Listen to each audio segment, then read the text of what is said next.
Hi hello welcome to Blasters arena. Kerala Blasters കഴിഞ്ഞ മത്സരത്തിലും പരാജയപ്പെടുകയാണ് ചെയ്തിട്ടുള്ളത്. ഗോവയാണ് ബ്ലാസ്റ്റേഴ്സിനെ തോൽപ്പിച്ചത്. ബോറിസ് സിംഗ് നേടിയ ഗോളാണ് അവർക്ക് വിജയം സമ്മാനിച്ചത്. എടുത്തു പറയേണ്ട കാര്യം ഗോവയുടെ ഡിഫൻസിനെ തന്നെയാണ്. ഗംഭീര പ്രകടനമാണ് അവരുടെ ഡിഫൻസ് നടത്തിയത്. അക്കാര്യത്തിൽ യാതൊരുവിധ സംശയങ്ങളുമില്ല. പ്രത്യേകിച്ച് സന്ദേശ് ജിങ്കൻ മത്സരത്തിൽ ഉടനീളം ബ്ലാസ്റ്റേഴ്സിന് തടസ്സമായി നിലകൊള്ളുകയായിരുന്നു. കേരള ബ്ലാസ്റ്റേഴ്സ് വളരെ പരിതാപകരമായ അവസ്ഥ തുടരുകയാണ്. അവസാനമായി കളിച്ച 5 മത്സരങ്ങളിൽ 4ലും ബ്ലാസ്റ്റേഴ്സിന് പരാജയപ്പെടേണ്ടി വന്നു. അതിൽ 3 മത്സരങ്ങളും പരാജയപ്പെട്ടത് കൊച്ചിയിലെ സ്വന്തം ആരാധകർക്ക് മുന്നിൽ വെച്ചുകൊണ്ടാണ്. നിലവിൽ പോയിന്റ് പട്ടികയിൽ ബ്ലാസ്റ്റേഴ്സ് 9ാം സ്ഥാനത്താണ്. 10 മത്സരങ്ങളിൽ നിന്ന് കേവലം 11 പോയിന്റ് മാത്രമാണ് ബ്ലാസ്റ്റേഴ്സിന് നേടാൻ കഴിഞ്ഞിട്ടുള്ളത്.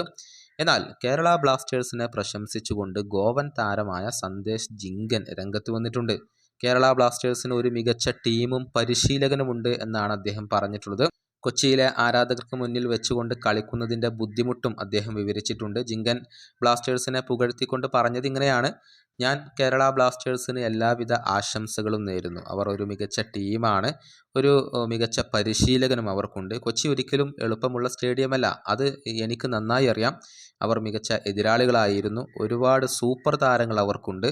ഞാൻ ഒരുപാട് കാലം ഇവിടെ ഉണ്ടായിരുന്നതാണ്. എതിരാളികൾക്ക് ഇവിടെ ബുദ്ധിമുട്ടാണ് എന്ന കാര്യം എനിക്ക് നന്നായി അറിയാം.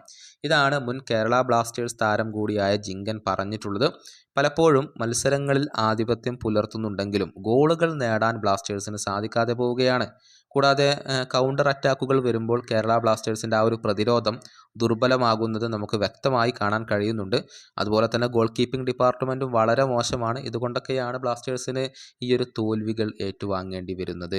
ഈ വീഡിയോയുടെ അവസാനിപ്പിക്കുന്നു. കൂടുതൽ വീഡിയോസുമായി വീണ്ടും കാണാം.